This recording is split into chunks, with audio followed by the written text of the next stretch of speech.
here, man. No. Oh. There you go. She's spiffing me up. Which I need. I need to be spiffed.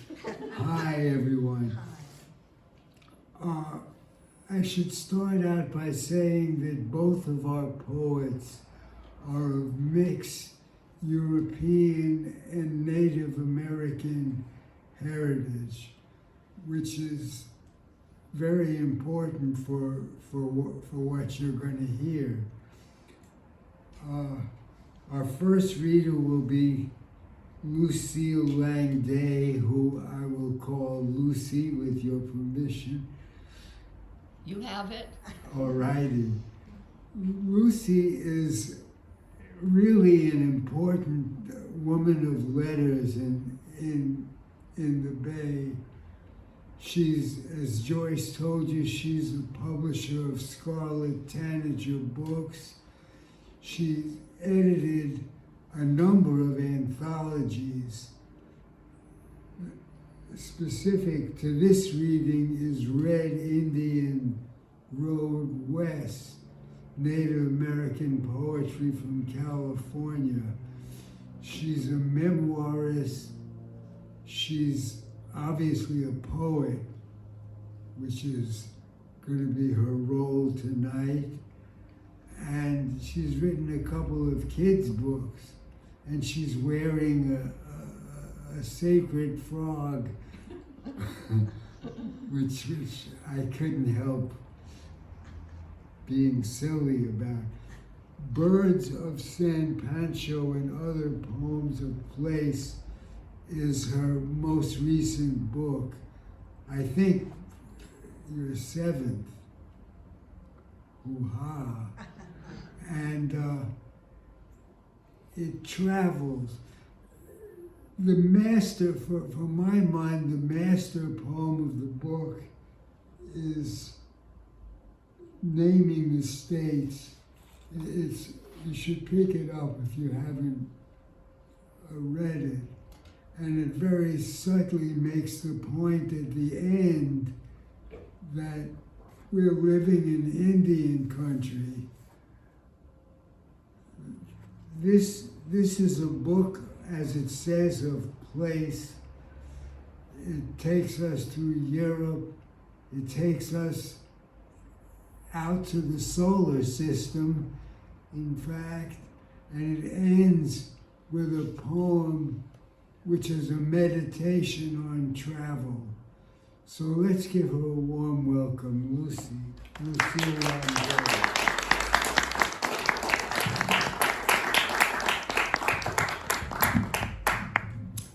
Well, thank you, Richard, and thank you, Joyce and Poetry Flash, and thank you, Harold and the Art House, and thank you, everyone here, for joining us today.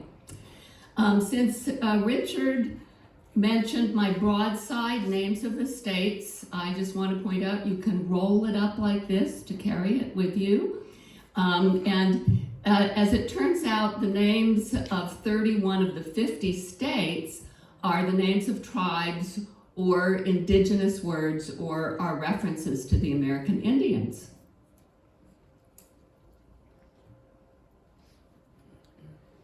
So I'm going to read, about half the poems I'll read today are from Birds of San Pancho, and the other half are newer poems that I've written since that book came out, so they don't appear in any of my books yet. Denise has a new book she'll be reading from, and those poems relate to her Lenape ancestry. So I thought I'd start out by reading some poems in which some of the first peoples of North America appear. And the first one is called Where I Live, and it contains a lot of local history. Where I live. My house nestles near the western edge of North America, at the bottom of a hill a few blocks from Lake Merritt, which connects to San Francisco Bay and was once San Antonio Slough, with mudflats and a marsh fed by streams, where mastodons and giant sloths drank in the Pleistocene. For thousands of years before white settlers came and filled in the mudflats and marsh, an oak forest grew between slough and bay, later to give my city its name, Oakland. On the east side of the slough, Ohlonies lived by Indian Gulch Creek. Obviously, this was not their name, but the Spanish forced the Ohlonies into Mission San Jose and used them there as servants and slaves.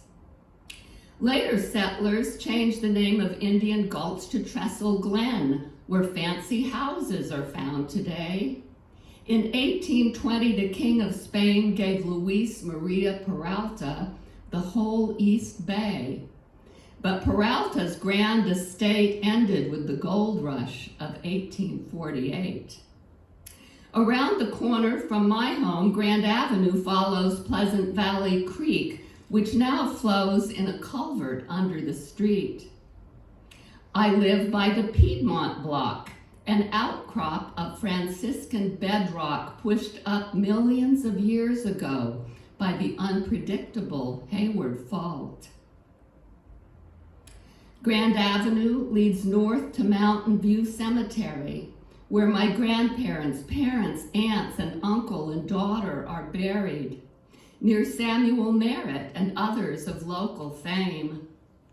Indigenous graywacky, chert, and shale dot the hill like raisins in a carrot cake.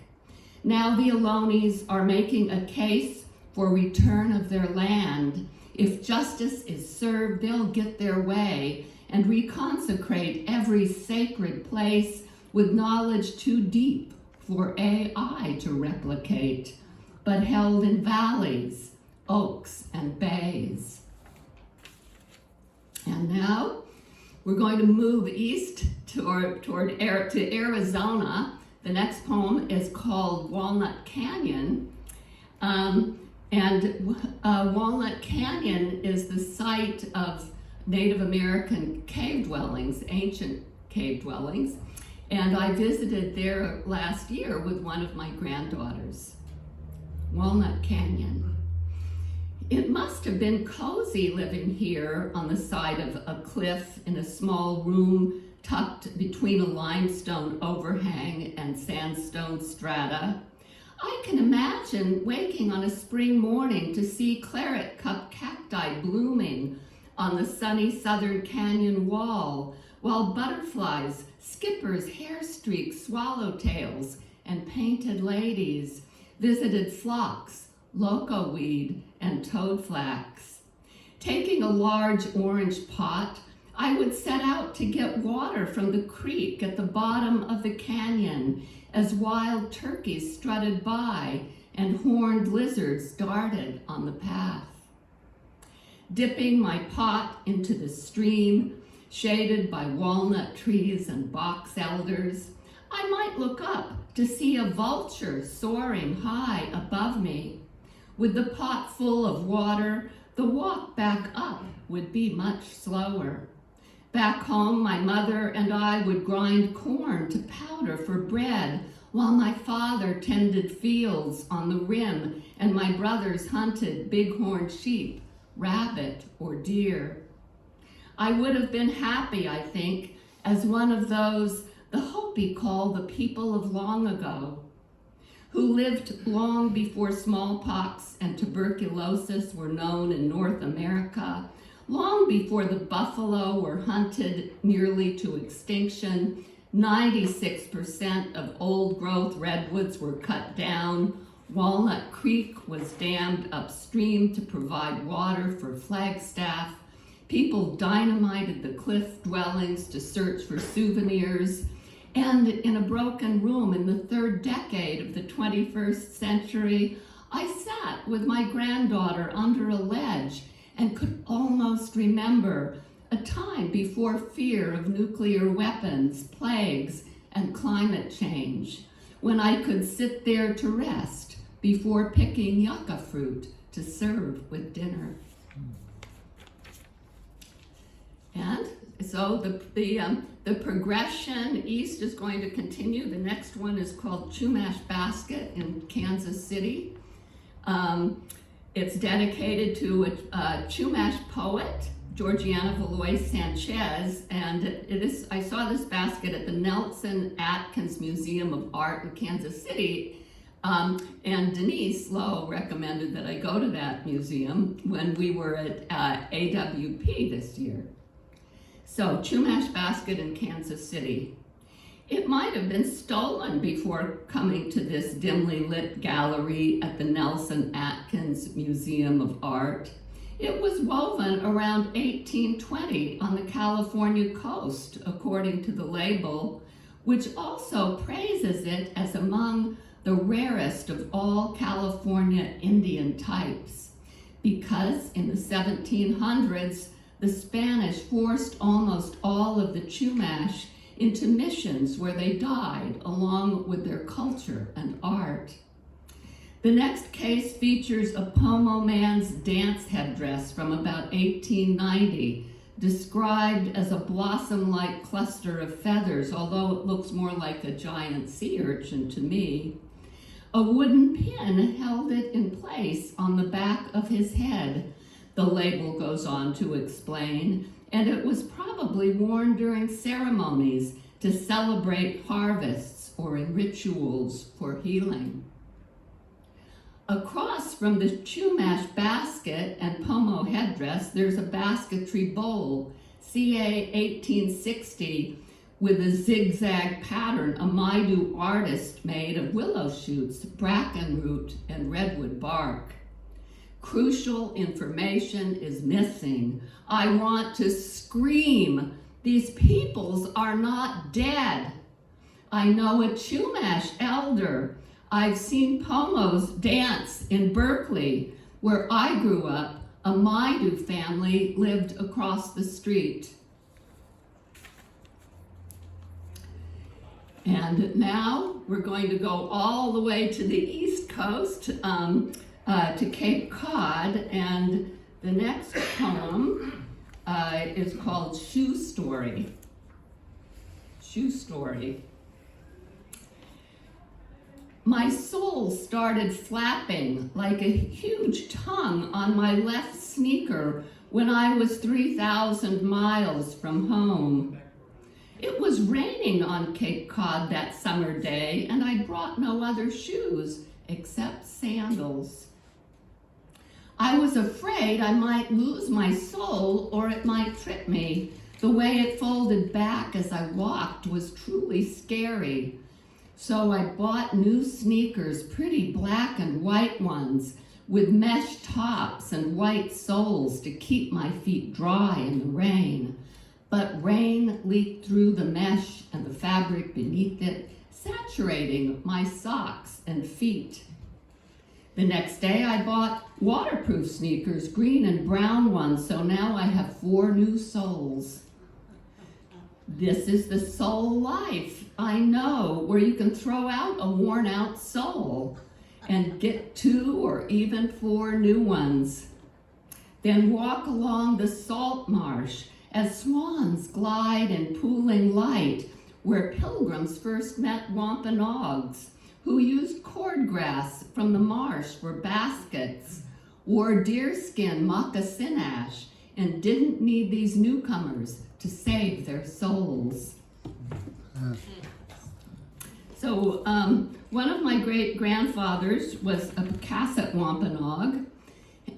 So the next poem I'm going to read is about the historically most famous Wampanoag chief, who was a woman named Witamu. Witamu, Pocasset Wampanoag chief, Witamu commanded 300 warriors and had 5 husbands: Winnipurkit, Wamsutta, Quequequanachet, Petanoet, Quinnipian. Winnipurkit, a Massachusetts chief, died soon after their wedding. Wamsutta, Massasoit's eldest son, died during negotiations with the colonists. The Wampanoags said he was poisoned. Weetamu wove stories into belts of purple and white wampum beads. She lived in a wetu by Watuppa Pond, in a white pine forest with cardinal and goldfinch song. Prisoner Mary Rowlandson claimed Weetamu wore many bracelets and necklaces, took pains with her hair. Her power baffled the English. No one knows what happened and what ended her marriage to Kwekwe Quanachet. She left Petanoat because he sided with the English during King Philip's War. In 1675, Weetamu married Quinnipian, a Narragansett chief, and committed her army to fight the people Massasoit had once helped and celebrated a harvest with. She drowned in the Tauntaun River, fleeing a militia. She never gave in. Her name meant speak to them. Weetamu wore face paint and commanded men. So something else I can say about that is historically, the Algonquian tribes of the East Coast often had female chiefs. They accepted a woman or a man, whoever they thought was capable of leading them. And the colonists, the early colonists, always wanted to know when they would meet the Indians, who's your leader, who's your king, and they would dutifully write down the names, and so these names have been passed down to us, and many future generations of historians assumed these were all the names of men, but now people realize that actually many of these chiefs were women. So, and we still have strong female leaders today. One of them is Kamala Harris. I wish you were going to be our next president. Alas, we have the orange guy. I don't like him, but I realized when I was preparing for this reading that I've written 5 poems in which he either appears or relates to him in some way, even though I don't like him at all. So, I think we have to deal with things we don't like as well as the things we do like. And so he's only mentioned by name in one of these poems, but I think you'll recognize him in all of them. This one is called The Lost Years. They were the fear years, fear to go out, fear to answer the door, fear that someone might breathe on me without a mask, or worse yet, cough or sneeze. The years without my grandchildren as they grew and changed, connecting only in little boxes on Zoom or socially distanced walks. Now I've truly seen everything, the plague and more, the triumph and cancellation of Roe versus Wade, the collapse of the Soviet Union, war in Ukraine as the first step in a plan to reestablish it. The coronation and death of Elizabeth II, the marriage and death of Princess Di, the hippies, the yuppies, the millennials, the deaths of everyone in the family I grew up in. The aging and senescence of childhood friends. Men leaping on the moon, the eradication of smallpox, web images of cosmic cliffs, the first Black president, followed by the first psychopathic one. The Proud Boys storming the Capitol, the Amazon rainforest burning. What will be next? When fires are out, a storm arrives and floods start rising. So the next poem is called Foot Massage from Donald Trump. And this came from a dream I had that was truly a nightmare. I mean, if there is ever a nightmare, it's getting a foot massage from Donald Trump. So So here we go. In my dream, I won the foot massage in a poetry contest. But he wasn't into it. Massaging my right foot, he seemed distracted and didn't press hard enough. When I asked how he felt about it, he said he'd rather give me something else. What did I want? My winning poem was titled What I Want and listed things like an end to the war in Ukraine, a ban on assault rifles, and saving the black-footed ferret from extinction. I wasn't hopeful, but wanted to show him the poem just in case there might be something he could help with. But I only had one copy and didn't want to hand it to him for fear he would get angry and tear it up. So I pulled my foot away and told him I'd make a copy so he could select my award. My office was in the next room, but my copier was gone and the room was being used as a preschool. Looking around for another copy of the poem, I found an elaborate gold necklace, something like Cleopatra might have worn. I tried to open the clasp to put the necklace on, thinking it might impress Trump and inspire him to do some good for a change. Then it occurred to me I could just leave with the necklace. Why not? It didn't seem to belong to anyone. But I couldn't open the clasp. How long would Trump wait? I was worried about the ferrets. And then I woke up.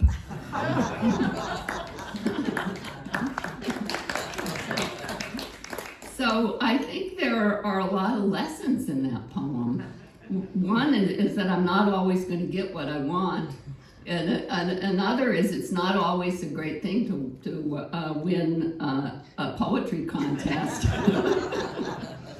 And another is that we've got to watch out, and be careful not to get corrupted. I started out very idealistic in this poem. My wishes were very noble, but the next thing I knew, I was contemplating stealing a necklace.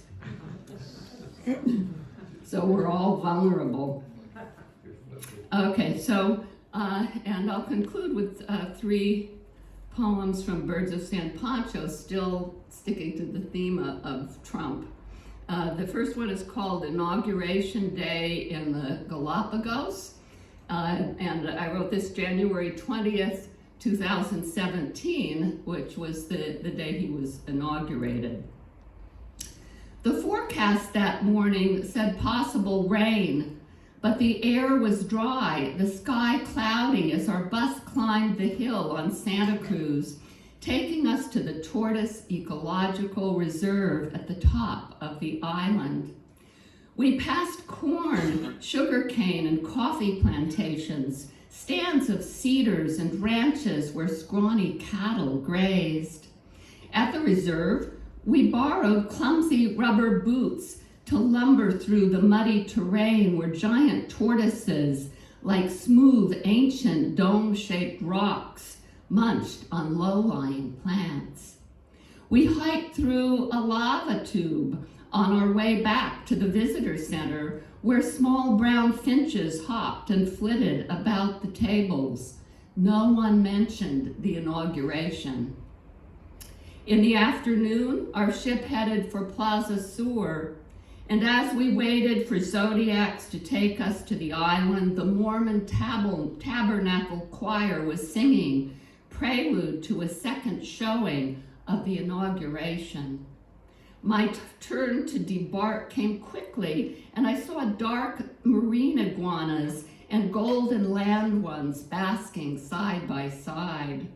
Sea lions played in the waves, a yellow warbler perched on a shrub, a short-eared owl hid beneath it. Red carpet weed dotted with prickly pear cacti spread in all directions. Flocks of shearwaters and petrels flashed beneath cliffs as frigate birds dove for fish. Back on the ship, I was later told a man had threatened to jump overboard if they showed the inauguration again. So they waited until he was safe on Plaza Sur, surrounded by iguanas, others charmed by blue-footed boobies, and the insistent surge of the imperiled, luminous sea. So the next one is called Oasis, and Trump just makes a brief appearance in this one, but I think you'll recognize him. Oasis. At an oasis deep in my left temporal lobe, I encounter my soul just before it leaves the party at 33,000 feet, where the dead do as they please and time is a circular target. Where does meaning lurk in a universe where mountains are mangy from fires and logging? The president brags about forcing himself on women, and marksmen take aim. In the heart of a hummingbird beating more than 1,000 times each minute during a rapid dive in a high-speed chase, while outside a bright theater, night ripens like an avocado, and a gunman decides not to shoot after all because consciousness is a moth that finally got in.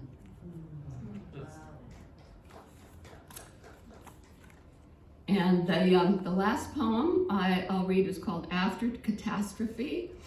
And I wrote it the day after the first time Trump was elected. And now we've had another catastrophe. And so the poem is still relevant, but it's relevant to other sorts of catastrophes too. After catastrophe. Go to sleep. You need your dreams as much as ever, maybe more. When you wake, make yourself a cup of coffee, conscientious objector, certified fair trade and organic, a blend of Guatemalan, Ethiopian, and Sumatran beans. Do not avoid the newspaper, no matter how upsetting. You need to know what's going on. Remember that the redwood tree is still alive, even though it has fungal cankers, and you must keep pruning away infected branches. So too with society, which suffers from fear and hatred, ancient diseases that must continually be cut away. Give the plants on your deck some water. The geranium, fuchsia, and impatiens are still blooming, even though it's nearly winter. Find solace in their resilience. Then take your grandchildren to a movie, The Eagle Huntress, to remind them and yourself that the earth is gorgeous even when cold and dangerous, that societies can evolve and change. Allowing a young girl in Mongolia to take on a role once filled only by men. Think about that girl with an eagle perched on her arm and ask yourself what you can do to ensure that spring will come again with all the stars in place. Thank you. Thank you.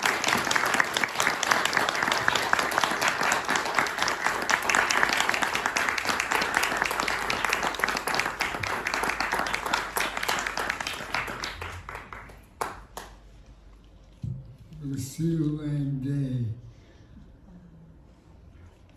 Our second reader is Denise Lowe, and Trump. In relation to Trump, I think it's fair to say that this is a woke audience here. I hope so. And we know that America's two original sins are black slavery and Native American genocide. And this book, House of Grace, House of Blood, is a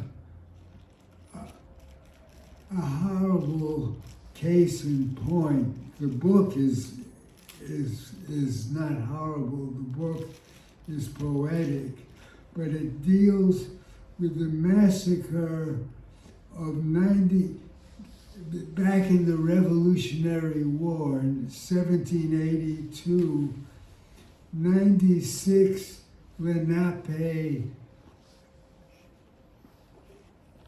people were massacred by a renegade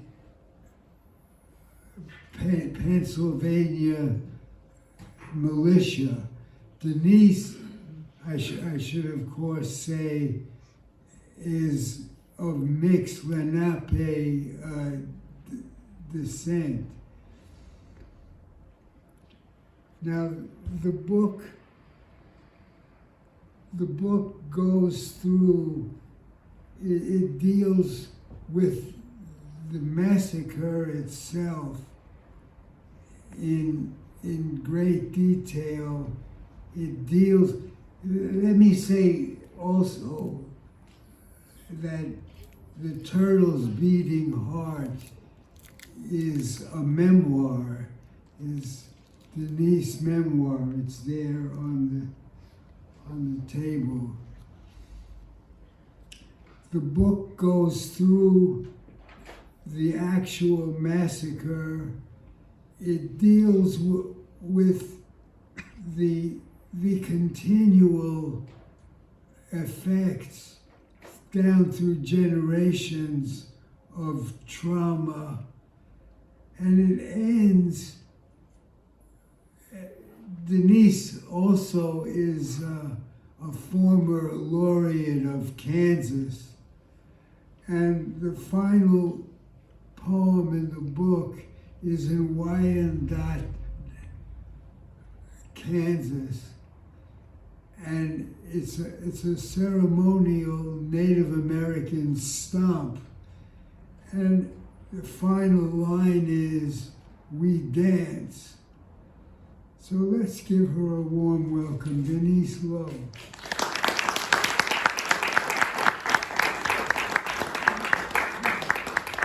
Well, Radesha, thank you so much, Richard Silberg, the legend, who I'm very pleased to meet today for the first time. I spent most of my life in Kansas, and I moved out here 6 years ago, but in 1987, I came out to Cal to do a Native American seminar, National Endowment for the Humanities seminar with Clara Sue Kidwell, and I had two amazing experiences. I had my first cappuccino. That was life-changing. And the second life-changing thing was to find Poetry Flash. And Joyce Jenkins, Richard, thank you for these years of service to, I went back to Kansas, I subscribed by mail. I always look forward to it coming. I went through it, I read it. I thought Richard Silber was the smartest man I ever read. And read his reviews. So it's really an honor to be here, and an honor to read with Lucy, who was kind enough to write an endorsement for this book, and I'm very grateful for that, and for our friendship, and for all that Scarlet Tanager does. So as I'm digesting still my Thanksgiving meal, I still have the nice taste of gratitude, and I appreciate all of you being here as well. Let me, where to begin? Lenape people, my grandfather, if he walked through the door, you would say there's a Native person. His mother was from the remnant Ohio area in the 1800s, where a lot of Lenapes were still left after being pushed west. And then my grandfather's father was from the New Jersey area, where there's still a remnant and some state-recognized tribes. The Lenape were the tribe that on the island of Manhattan, made treaty agreements, exchanged gifts, including some beads, some pots, and so forth. and probably exchanged young people to become translators and also as hostages. This was very commonly done. And perhaps for intermarriage, because the intermarriage would also, there would be blood ties, and of course that would enhance the alliance. And that has come down in history, being taught in the school books, as the Delaware Indians sold Manhattan Island for 28 cents worth of beads. But, these are two different points of view. So that's where we start with Manhattan Island.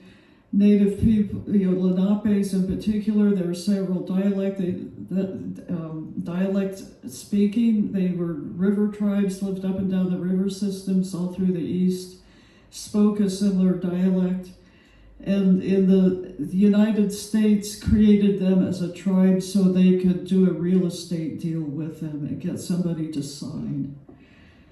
So this takes us to Ohio, and like I say, I have relatives from that area. On my maternal, both my grandmothers are German-Irish, and on that one side, there's a guy named Big Miller, who was an Indian fighter, quote-unquote Indian, who was killed eventually by Lenapes after this event. So this book is, there's wonderful documents. Like you open a book, you go to the footnotes, and there are all these sources and amazing things. And that had happened to me when I was writing my memoir, and I got back to the footnotes, and they made me take all the history out. And so when I was reading those documents, it was so hard to let go. And so it turned into this book. It's sort of, I took one incident for which there were just a lot of documents, and the language is amazing. So many of these poems are kind of couplets where one line is quoted from the document, my line is a response to it. And I'm not going to go through and gloss everything as I read this, but that's just the form that I found this taking. I want to also mention the wonderful artist. This image on the front is roots of a tree, and then there are seeds of all the different kinds of trees and plants that grow in Lenape Hokum, the homeland of Lenape people. So I'd like to begin here with the poem Seed. My bloodlines lead back to a day of murders in an oak hickory forest nearly erased from history yet. Each word spoken since then is a seed of sound, tended by grandparents, each syllable a history. Words tell about Gnadenhutten, its sorrows and villains, its heroes and saints, its houses made from broken trees. A tree cannot flee danger, but its windblown seeds can adhere fire, can burst into life. As the East Coast, as European settlers eliminated in any way possible the native populations from the East, they also transformed the forests. This is the forest. Roots. When a root feels its way forward in the ground, footpath, pike, trail, course, trace. If the root encounters toxic substances, nitrate dead zone, phosphorus, mire, petroleum slick, sewage, bracken, pestilence, massacre, ethnic cleansing, factions, fractions, paper genocide. The root tip changes direction. Detour, portage, fork, oxbow, removal, relocation, reservation. Danger steers the growing root. Seepage, spring, feeder, aquifer, reconnection, wholeness, network. The forest, warnings. Acacia trees send warnings to other trees, acrid gases in the air. They witness and send warnings to all of us. Warnings of Jacob and Thomas, witnesses save Lenapes of Schönbrunn from death. Jacob and Thomas see danger and send us a warning. Josephine Ansi Plake's grandmother, a witness, saves Muncie hunters. Josephine Ansi Plake sends us this warning. The forest, damage. Burnt out forests, lightning struck forests, chopped and cleared forests, axed forests, forests trampled and cannonballed, blighted forests, charl stump forests, old growth forests logged, harvested forests, bulldozed and toppled forests, strip mine forests, forests replaced by food factories.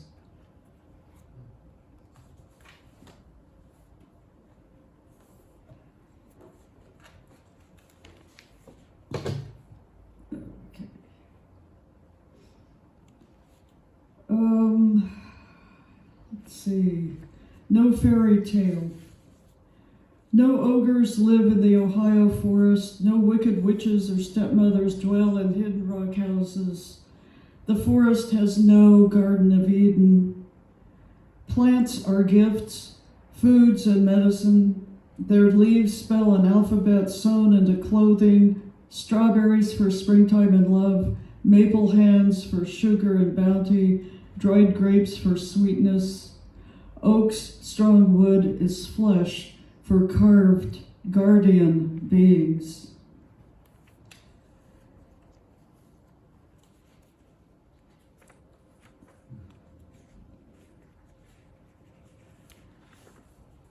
Their names, first shots at Gnadenhout in 1782. A mile from town, the renegade militia spot a lone Indian walking, Joseph Shabash. Lieutenant Colonel David Williamson was the highest ranking officer. They fire shots at Shabash, who falls to the ground with a broken arm. Joseph Vance, an old elder in Cross Creek Church, led prayers for those planning murder. Assuming they are mistaking him for someone else, Shabash does not flee. Captain Thomas Rankin was one of the most affluent men. Shabash pleads that he is a Christian Indian from the nearby village and the son of John Bull from England. Lieutenant John Carpenter, like many, had settled illegally on Indian lands. The whites seize young Shabash and chop him to pieces with their tomahawks. Sam Hidman was one of the most violent. Joseph Shabash cries out between blows and implores them to spare him. Charles Bilderback is the man who struck the final blow. Their names, Benjamin Holmes.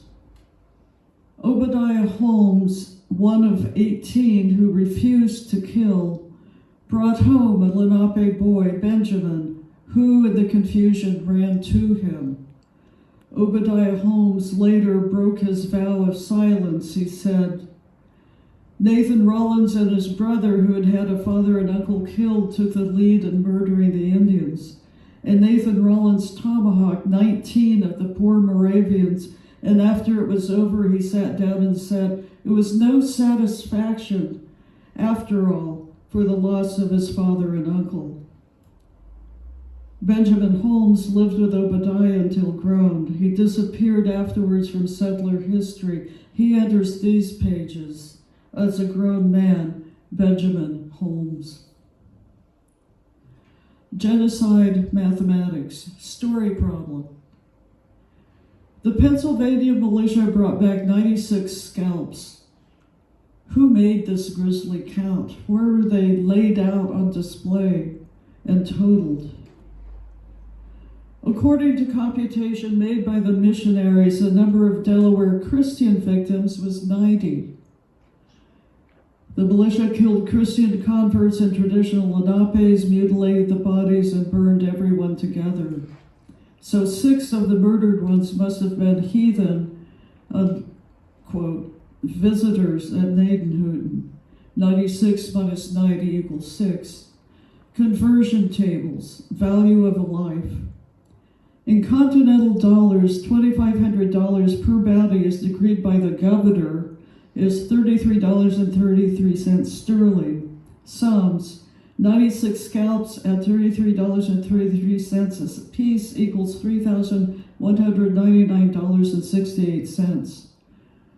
$1.7076 purchasing power is $34.58 in 2024. Sums, bounties for 96 people equal $3,199.63 sterling in 1782. Sums, bounties for 96 people equal $110,643.21 in 2024. Sums, bounty per person equal $33.33 sterling in 1782. Sums, bounty per person $1,152.53 in 2024. Night terrors. I awaken and switch on a lamp. My Lenape grandfather is already awake. We listen to the dark. Cicadas drone in the wind. Tonight, nothing worse. A mixed bloods question. Which hand do I choose? So quick am I to say the clean one, not the bloody one that prevailed. Only blameless martyrs made my body, not brutes. Which grandfather rides a wagon on red brick streets and never swerves? Which grandmother sits aside sewing, bags embers, and cannot sleep? Both Lenapes and whites live in wooden frame houses, both fight southern slaveholders, both tend apple orchards and homesteads. They farm corns, beans, and squash, plants alive in my flesh. Whose bodies are untainted? What blood passes to me only in acts of love? I was thinking of Vine Deloria Jr. today, whose book God is Red is a really amazing book that helps spell out some of the different paradigms and points of views of the two different settlers, European settlers and native people. And one of those that split between mind and body. And this book, I'm trying to bridge that split. And, House of Grace, and grace is a totally abstract, spiritual term. Blood is, the fundamental to our body. This is the poem, House of Grace, House of Blood. These white ribs are cross beams, and prayers are breezes blowing through. Two nests of my knuckles and phalanges center each grasp, each hunger. Ears are portals for hearing pleas and scriptures, words of possibilities. Eyes are sentries judging friend or not. And who may be safe in this house? This soft tongue is censor of flavor, singer of memories, an organ of thirst. This heart powers blood through flesh, also anger, fierce kindling of murder. Scent of mother's milk is the first miracle, the body's red streams turned white and sweet.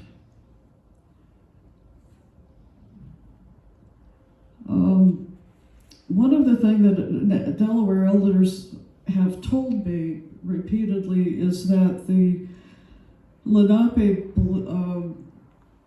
cosmos had a creator who was sort of on top, not on top, but within each being, and that the idea of monotheism then was not a huge leap. They had a big house, which was a large longhouse that was for ceremonies, and a spiritual leader lived there. So a church was not, and a parsonage, it all kind of made some sense. So it was not such a drastic shift of paradigms to coexist with Christianity. And so many, there were many Delawares who did convert, and many are still Methodists. Baptism of Moravian Indian converts, and the Moravians were pacifists. They specifically never would take up arms, and they were trying to remain neutral during the Revolutionary War. The preacher pours water from a grail. A kneeling man, head bowed, learns his new Christian name. Central in the chapel is the baptismal font, lit through 3 windows, a trinity. Outside the panes, one roof line tilts, and hills recede under a forest canopy. 2 men wait, white cotton gowns covering their nakedness, their hair is shorn. For my baptism at 12, I stood, no kneeling, silent as the minister traced a simple cross, symbol of earth and alchemy, or tilted a chi, Greek letter, or in Lenape rock glyphs, a star. Elm boughs arched over the church, green before Dutch elm disease turned them black. What choice did I have, with death a certain destiny? Amidst griefs, this Christian moment of maybe. As Richard mentioned, dance is really important as a form of prayer in Native practice, and this is called dance. South of here, the stomp dance fire lasts the night. Full-skirted women circle the grounds. Their dresses swirl over turtle shell shin rattles as men sing melodies older than words. When I awaken in soft light, the drum echoes in my ears with a swish of shells. This day will be blessed. Where my feet touch earth is a place of renewal. This day I dance. And I want to read a longer poem, Doll Dance, which is it's not enormously long, it's a couple pages, but it's the dance that was specific to Delawares. And there is a legend or a story or an account that a girl found a doll in the forest, and I'll read the poem. But then in the Nelson Atkins Museum, there is one of these dolls dressed up like a miniature Delaware woman with little tiny silver brooches and a wraparound skirt. And this is for the Lenape, this is the Thanksgiving. There was a feast every year for this doll. And doll in English trivializes it. The word in Lenape was oto. In the story, a Lenape girl played alone by an oak and made a doll. When she added eyes and a mouth, it said, "Keep me, I can help you." But the girl left it behind. That night in her dreams, it kept crying, "Where are you?" Other orphans wander lost in forests. Hansel and Gretel were abandoned and found in a witch's cottage. Hero twins of the Mayans were beheaded in underworld jungles.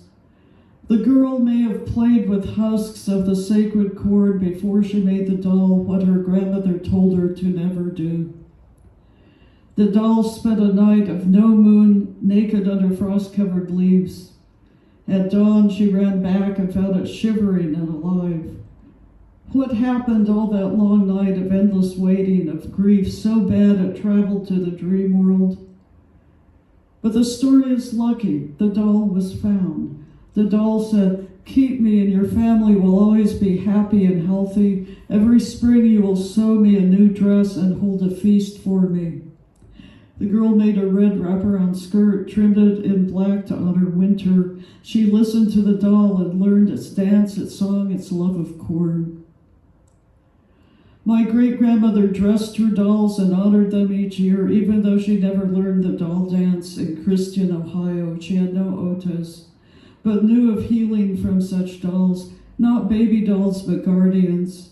She dressed her own daughters in red finery because the world would depend on them. Grandmother taught my mother to sew clothes from children's leftover fabric. She sewed new finery for the family's dolls, skirts for the women, vests for the men. Each Christmas, my mother made me gifts, hand-sewn doll blouses, gathered skirts. Each year, I hid disappointment until my dressed dolls came to life.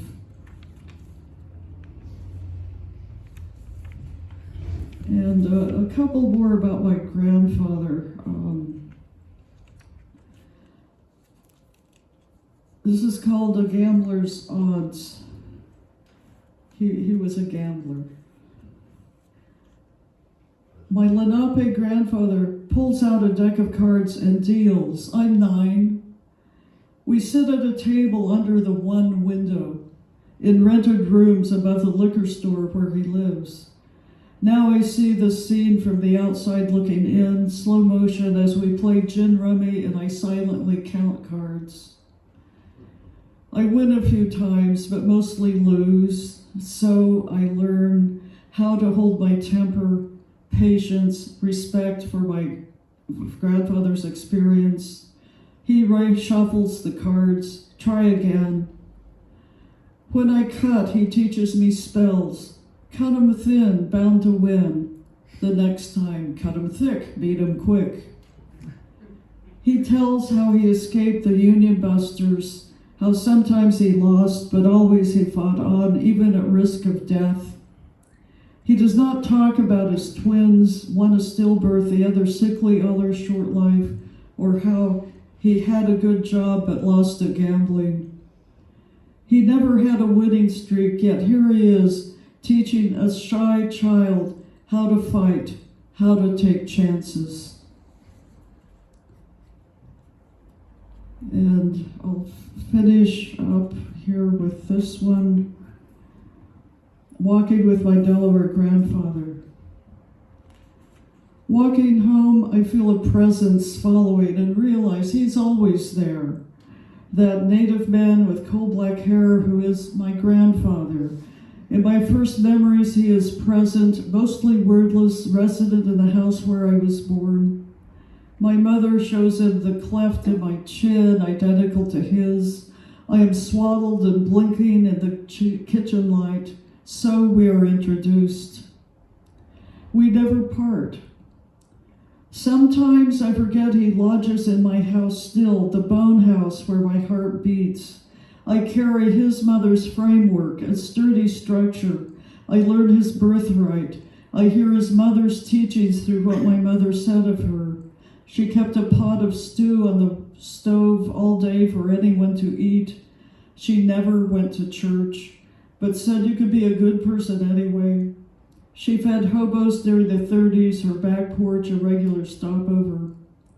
Every person has rights, no matter what color. Be respectful. This son of hers, my grandfather, still walks the streets with me. Some twist of blood and heat still spark across the time bridge. Here, listen, air draws through these lungs made from his. His blood still pulses through this hand. And thank you so much.